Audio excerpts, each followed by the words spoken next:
अस्सलाम वालेकुम दोस्तों। मोहम्मद फैसल अपनी नई वीडियो के साथ अपने चैनल हरकत में है बरकत में आपकी खिदमत में हाजिर। और मेरे साथ मोहम्मद ताहिर खान। अस्सलाम वालेकुम। मेरा नाम ताहिर, हाइलाइट्स ऑफ चैनल का नाम है यूट्यूब पे। आज मैं बहुत खुश हूँ। दिल गार्डन गार्डन हो गया यार। कोई बहुत ही टाइट किस्म की फैटी लग गई है। लेकिन मेरी एक बात तो माने, 200 तो खाए ना पाकिस्तान। हाँ। दो चीजों को सेलिब्रेट करूंगा, एक तो मैंने ये और एक लिविंग स्टोन। हम्म। मतलब उनकी थर्ड बेंच का खिलाड़ी आके 100 बना। ये भी नहीं कि सेकंड बेंच, थर्ड बेंच का आके 100 बना। खैर अभी तो हम आए जरा बेहतरीन हम्म। किस्म की परफॉर्मेंस। हम्म। भाई, सीधी सी बात है। वो कहते हैं ना, फेयर स्टेटमेंट तो यही है कि भाई जब आप बुरा खेलते हैं तो आप पर तनकीद होती है और होनी भी चाहिए। और जब आप अच्छा खेलते हैं तो आपकी तारीफ होनी चाहिए। अब हाँ बस ये तो एक बात का जो है ना, जहन रखना चाहिए, हम सबको रखना चाहिए। और बिलखुसूस व्यूअर्स को रखना चाहिए जो थोड़े ज्यादा जज्बाती होते हैं कि अच्छा खेलें तो मुनासिब तारीफ करें। सर पे बिठाने की जरूरत नहीं है कि जी आप कहें कि भाई इन्होंने तो ये कर दिया और फलाना फलाने के बराबर हो गया। पैसे ले रहे हैं भाई पैसे इस ले रहे काम के। हैं। हाँ, काम करे और भाई, बुरा पैसे ले। खेलें तो एक मुनासिब हद तक आप उन पे तनकीद करें। जातियात पर जाने की बिल्कुल जरूरत नहीं है, क्योंकि नहीं परफॉर्म कर रहे तो भाई आप पैसे ले रहे हैं इस काम के। यानी परफॉर्म कर रहे हैं तो आप हमारे ऊपर कोई एहसान नहीं कर रहे, और परफॉर्म नहीं कर रहे तो कोई यानी आपकी आपसे जबरदस्ती नहीं है, आप छोड़ के चले जाइए। लेकिन ये बेसिक प्रिंसिपल होना चाहिए। अनफॉर्चुनेटली मिन हैसुल कौम हम लोग इस प्रिंसिपल को फॉलो नहीं करते। लेकिन अब इस प्रिंसिपल को डिस्कस करने के बाद जो है हम सीधा सीधा टॉपिक के ऊपर आ जाते हैं। टॉपिक ये है कि भाई पाकिस्तान बहुत अच्छा खेला, जीत गया। बहुत बहुत मुबारक हो। बिलखुसूस हमारे जो बैट्समैन थे, जिस तरह ओपनर्स ने ओपनिंग की, शुरू में विकेट लूज नहीं की, बहुत अच्छे तरीके से खेले। इवन रना बॉल भी खेलते रहे, बाद में एक्सेलरेट किया, सारी कसर बराबर कर दी। बाबर ने बहुत अच्छी बैटिंग की, रिजवान ने बहुत अच्छी बैटिंग की। और जो ये तो जहां से ये मुझे तो लग वो रहा था चीज। कि ये मैच टर्निंग पॉइंट साबित हो रहा है, वो 25 बॉलें खेली हफीज, फखर और सुहेब मकसूद ने, और 69 रन बनाए इन्होंने उन 25 गेंदों में। ये चीज पाकिस्तान को हमेशा मिसिंग होती है कि ऊपर से ओपनर बाबर तो हमेशा रन करता ही है, ऊपर से ओपनर रन कर देते हैं, और नीचे जो 4 5 6 पर आने वाले बैट्समैन होते हैं वो या तो स्लो बैटिंग करते हैं, या फिर आते हैं 2 बॉलें खेलते हैं 6 रन बना के आउट हो जाते हैं, 4 बॉलें खेलते हैं 10 रन बना के आउट हो जाते हैं। तो ये जो 25 25 रन के कैमियो तीनों खेल गए, 20 और 25 रन के कैमियो, ये एक्चुअली डिफरेंस क्रिएट कर गए कि 4 ओवर में ऑलमोस्ट ये 70 रन बना गए ये तीनों प्लेयर। तो उस वक्त सिचुएशन यही डिमांड करती थी कि जब आपके ओपनर्स ने इतना अच्छा टारगेट दे दी, स्टार्ट दे दिया है, तो नीचे वाले आए और आके सिर्फ हिटिंग करें और कुछ करने की उनको जरूरत नहीं। तो बहुत अच्छी बैटिंग की हफीज ने, अच्छा, शोएब मकसूद ने और यहाँ पे फखर जमान ने। जो आपने जो आप जो आपने स्टार्ट में बताया ना, ये बैटिंग काम कर गई, हम ऑफ एयर की बात कर रहे थे। हम्म। तो ये पाकिस्तानी बैटिंग जो है ना, इनका दिमाग इसी तरह का है। अगर 50 ओवर होंगे ना, तो इनके दिमाग में ये नहीं आएगा कि हमें नीचे नीचे भी खेलना है। हम्म। इनका दिमाग इसी तरह है, बस फ्लैमबॉयंट रहो, मारो कूटो, मतलब कोई मेथड नहीं होना चाहिए। ये जो हमारी एक रट चली आ रही है, हम्म। उसी वजह से ये 231, माय गुडनेस के मैं 231 देखने के लिए कितना बड़ा बना था कि कोई कोई स्टेटमेंट हो ना। बैटिंग करने गए, वो दबी छुपी बैटिंग करना क्या फायदा है? 20 ओवर की cricket है। आप गलियों में यही खेल के आप ये टेस्ट मैच और वनडे खेल रहे हो। 8 8 ओवर की क्रिकेट खेलते हैं हम लोग गलियों में। 6 ओवर के मैचेस होते हैं, उसमें क्या करना होता है? आपने मारना होता है। ये जो 150 160 के स्कोर है ना, ये T20 में है। मतलब आप कोई भी इवेंट हो, नॉर्मल सा मैच हो, आप नहीं जीत सकते। आप विकेट अच्छी है, आप उसी तरह के बैट्समैन खिला दो, कोई टेक्निक नहीं। देखो फखर जमान की आप देख जानते ही हैं क्या टेक्निक है। बाबर स्ट्रॉन्ग है टेक्निक में, रिजवान सही खेल लेता है, शोएब मकसूद हिटिंग कर लेता है। अभी उसका दूसरा साइड मुझे देखना है कि वो किस तरह से रुक के खेलता है, जो कि अभी तक 3 वनडे और चौथे T20 में उसने, यानी चौथे मैच में उसने अभी नहीं। हमारी रट यही है बैटिंग की, जो बॉल नजर आ जाए आप मारो। विकेट ऐसी थी, ऐसी बैट्समैन खिलाने चाहिए, कोई रुक के खेलने वाला नहीं खिलाना चाहिए। आप इंग्लैंड को देख लो, ऊपर से लेके नीचे तक, डेविड विली तक सब मारने वाले हैं।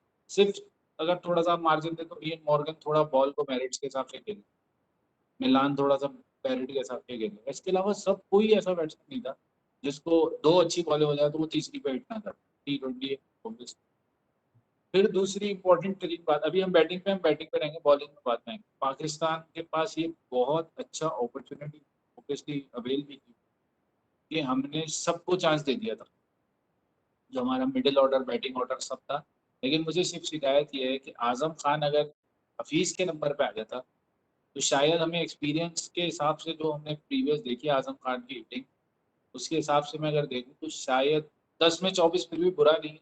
लेकिन आजम खान को मैं चाह रहा था थोड़ी 8-10 बॉलें देख लूँ जरा, कुछ खुश हो जाऊँ मैं भी कि यार चलो नया लड़का आया। तो first match of the series में आप रिस्क ले सकते हैं या नहीं ले सकते। असल में ये पॉइंट आपने जो रेस कर दिया है ना, ये बिल्कुल कल से मेरे जहन में था कि हाँ। अब चूंकि पाकिस्तान मैच जीत गया है ना, लिहाजा अगर हम कोई ऐसी बात करेंगे भी ना तो लोग बोलेंगे कि ये तो हर चीज में से मेंगनियां निकालने के आदी हैं। लेकिन जो टीम डेवलप होती है ना, वो एक आध मैच जीतने से नहीं होती, वो आपकी मेंटल जी। अप्रोच से होती है। मेंटल अप्रोच अगर आपकी ये है कि कल तो चले, ये मेंटल अप्रोच आपको काम दे गई, यानी आपकी जो प्लानिंग थी वो काम दे गई कि हफीज ने भी आके 10 गेंदों में 24 रन बना दिए। लेकिन अगर फॉर एग्जाम्पल इन तीनों को जो भेजा गया, इनमें से कोई एक दो भी फ्लॉप होते, रन ना बना पाते, तो फिर बात आप मैनेजमेंट के ऊपर आती कि ज्यादा आजम खान मौजूद था और पीछे 4-5 ओवर बाकी थे, तो आपने उसको यंगस्टर को भेजा क्यों नहीं? क्योंकि ये तो बेहतरीन टाइम था यंगस्टर को मौका देने का कि जाओ जाके खुल के खेलो। आउट भी हो जाओ तो कोई इशू नहीं है, क्योंकि हमारे पास पीछे दो तीन और मारने वाले मौजूद हैं। क्योंकि आप अगर अच्छा अदर चलो। साइड ऑफ द पिक्चर देखें ना, वनडे में क्या हुआ, 3 मैचेस सऊद शकील ने खेले, लेकिन किसी इनिंग में भी सऊद शकील की बारी ऐसी सिचुएशन में नहीं आई कि जब टीम कमांडिंग पोजीशन में हो। जब तीसरे मैच में बिल्कुल। बैटिंग में आई, तो 90 नंबर पे आपने सऊद शकील को भेजा। आर्ग्यू किया जा सकता है कि जी बिल्कुल। उस टाइम पे सऊद शकील को भेजा जाना चाहिए था 6 पे या 5 पे या नहीं। लेकिन बात यह है कि जो आपने प्लेयर्स को उससे पहले भेजा वो क्या कंट्रीब्यूट करके आए, वो भी आपके सामने है। तो ये जो यार अप्रोच ये लोग बेसिकली ये होती है ना, ये टीम बनाने वाली अप्रोच ये होती है कि आपको जब अपॉर्चुनिटी मिले, आप एक यंगस्टर को पूरा मौका दें कि जाओ और अपनी परफॉर्मेंस दिखाओ। आप एग्जाम्पल देख लें, ज्यादा दूर नहीं जा रहे हैं, इसी मैच में लिविंगस्टोन पहले आ गया, मॉर्गन बाद में, हम्म। दूर जा रहे थे आगे कि भाई किसी को अपॉर्चुनिटी, ये सब आप मैच में देखें। मॉर्गन मैच में फैसले करता है, ग्राउंड के अंदर फैसले करता है, हीट ऑफ द मोमेंट में फैसले करता है। ये नहीं हम्म। करता, वो वर्ल्ड कप जीत जैसे भी जीता, वर्ल्ड कप जीता, वो हर सीरीज जीत रहा है, सिवाय इंडिया के खिलाफ एक सीरीज हारा है, उसके अलावा कोई ऐसी सीरीज नहीं है जिसमें उसने इस अथॉरिटी उसकी कप्तानी में, उसके डिसीजंस में देखे। हम्म। और प्लेयर्स फिर बैक करते हैं, जब आप अथॉरिटेटिव होते हैं ना तो प्लेयर्स बैक करते हैं उसको हम्म। कि यार मुझे 5वें नंबर पे भेजा है, इसलिए मैं खुद छठे पे जा रहा है ये, तो ये हम्म। जाके परफॉर्म करना पड़ेगा मुझे। और हम्म। फिर थोड़ी सी कॉन्फिडेंस देने वाली बात होती है। अभी ये बहुत आगे की टॉपिक। हम्म। बहरहाल बैटिंग आउटस्टैंडिंग अगेन, पाकिस्तान को ऑब्वियसली एक अच्छा डायमेंशन मिला इस तरह T20 क्रिकेट खेलने का। हम्म। ये डरी सहमी क्रिकेट से निकले और इस तरह T20 क्रिकेट आती है। हम्म। अब आ जाते हैं हम, क्योंकि इंग्लैंड ने तो बैटिंग करनी थी, मुझे पता है ऐसी करनी, लेकिन हम अपनी बॉलिंग पे आ जाते हैं। हम्म। शादाब साहब ने कोई 55 रन के करीब बनाए माशाल्लाह से, हम्म। 3 विकेटें ली। हाँ। शाहीन शाह अफरीदी की इसलिए तारीफ करूंगा कि विकेट लेने के बाद उसने तीन दो बहुत इंपॉर्टेंट कैच पकड़े, बहुत हाँ। Important bound. क्योंकि नॉर्मली पाकिस्तान ऐसे कैच आराम से ड्रॉप कर देता है। हम्म। तो जो क्या नाम है, शुएब मकसूद और हारिस रऊफ का तसादुम हुआ था, वो भी बहुत इंपॉर्टेंट कैच था एक तरीके से आप देखें तो। हाँ। आप ओवरऑल ये एक 20 विकेट 20 ओवर की क्रिकेट में जो 8 9 10 विकेटें ली हैं आपने, ये हम्म। एक बंदे ने 4 या 5 नहीं ली, ये सबने मिल मिला के तीन तीन तीन एक एक एक हाँ। Catch, fielding. आप ओवरऑल फील्डिंग भी देखें तो फील्डिंग भी पाकिस्तान की काफी बेहतर थी, हम्म। ग्राउंड फील्डिंग की अगर आप हिसाब से बात करें। तो मैं ये समझता हूँ कि वो सही कह रहे थे हम लोग कि ये T20 खेलने आए थे, वो तो वनडे पहले से आ गया स्केड्यूल में, वरना T20 बेसिकली हाँ। खेलनी और इसमें अगर आप है। यस बॉलिंग में देखें ना, तो जो नंबर्स हैं, शाहीन शाह अफरीदी बिल्कुल तारीफ बनती है, क्योंकि तनकीद भी शाहीन शाह अफरीदी पे बहुत हो रही थी और तनकीद भी जायज थी, और नाजायज कोई तनकीद नहीं थी। और अब तारीफ है वो भी जायज है कि भाई आपने विकेट्स ली हैं, आपने कैचेस पकड़े हैं, मैच जीतने में कंट्रीब्यूशन डाला है। लेकिन कभी कभार अब अगर आप मैच हमने देखा हो ना, तो स्टैटिस्टिक्स का हमें अंदाजा होता है कि बहुत सारे स्टैटिस्टिक्स होते हैं जो कि एक्चुअल सिनेरियो को रिप्रेजेंट नहीं कर रहे होते। मिसाल के तौर पर शादाब के आगे 3 विकेट्स लिखी गई, ठीक है, बहुत अहम विकेट्स उन्होंने ली, 55 रन दिए। ये भी हो सकता था कि वो 55 रन दे देते, एक भी विकेट ना लेते, ठीक है ना। तो इस लिहाज से तो ये अच्छा हो गया। फिर इसी तरह शाहीन ने 3 विकेटें ले ली, 2 कैच पकड़े, अच्छी आउटस्टैंडिंग परफॉर्मेंस दी। लेकिन जिस तरह की बॉलिंग हसनैन ने की है, कोई एक ओवर भी लूज ऐसी नहीं बात नहीं। करवाया। तो मेरे हिसाब से इंग्लैंड की इनिंग में 2 टर्निंग पॉइंट थे। एक टर्निंग पॉइंट जब हसनैन ने आके वक्तन फवक्तन अपने 4 ओवर कराए और किसी ओवर में भी उन्होंने को 15-20 रन नहीं खाए, यानी वो बिलो एवरेज रहे। अगर फॉर एग्जांपल 12 की एवरेज रिक्वायर्ड थी तो 8-9 रन से ज्यादा उन्होंने एक ओवर में नहीं दिए। इसका मतलब उन्होंने अपना काम कर दिया। बहुत अहम विकेट मोइन अली की शुरू में गिरा दी, जिससे नंबर ऑफ विकेट्स कॉलम में एक नंबर और ऐड हो गया, तो वो प्रेशर बैटिंग साइड के ऊपर जाता है। जो दूसरा टर्निंग पॉइंट इंग्लैंड की बैटिंग में था, वो जेसन रॉय का आउट होना था। क्योंकि जेसन रॉय ने वही गलती की जो अमूमन पाकिस्तानी बैट्समैन करते हैं कि 13 रन लिविंगस्टोन 3 बॉलों में बना चुका था शादाब खान के ऊपर, और आप अगर अगली 3 गेंदें सिर्फ 3 सिंगल्स भी खेल लेते या एक आध बाउंड्री मार लेते, तो वो आराम से 15, 16, 17 रन का ओवर बन जाता। आप भी हिट करने गए, और एक मारने वाली स्ट्रेट बॉल थी, उसको आप क्रॉस मारने गए और शॉर्ट थर्ड मैन पे कैच हो गए।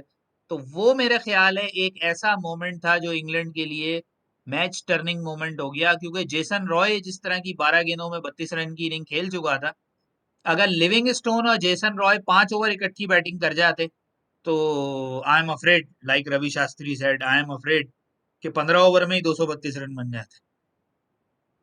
हसनैन ने छक्का भी कोई नहीं खाया। लिविंगस्टोन और हसनैन हाँ। सिर्फ 2 बॉलर थे, वरना नॉर्मली कॉलम भरा हुआ होता है 0 से। लेकिन हम्म। 2 बॉलर थे जिन्होंने छक्का नहीं खाया। हम्म। तो आप समझ सकते हैं कि यार देखें, ये सब, ये एक अच्छी टीम एफर्ट को हम यकीनन तारीफ करेंगे। स्पिरिट बहुत अच्छी थी टीम की, ग्राउंड में सब चीजें ओके थी। कीप दैट थिंग अप, हम्म। इसको आपने मेंटेन रखा। बस ये हम्म। नहीं सोचेंगे बस हो गया काम, एक हम्म। जीत लिया बस हो गया। England is not going to sleep well today. Hmm. Obviously yesterday not today. वो लोग वर्क करके आएंगे। हम्म। अगर पहली बैटिंग में रिजवान ने, और अब विकेट भी देखने वाली है ना, अब दूसरा T20 जहाँ होगा पाकिस्तान को, उस हिसाब से अब विकेट पे जो है ना थोड़ा सा देखना पड़ेगा। आप बिल्कुल नो डाउट आपको अच्छी विकेट मिले, आप एक मेंटेलिटी के बैट्समैन खिला दो। लीड्स भी बाउंस होगा लीड्स में, लेकिन विकेट अच्छी होगी, आप खिला दो। मैनचेस्टर में थोड़ा लो बाउंस होगा लेकिन विकेट सही होगी, रन बनाने वाली होगी। T20 विकेटें वो ऐसी बनती हैं या वो रखते हैं ऐसी जगह जहाँ पे जन्नत हो, कोई मसला नहीं।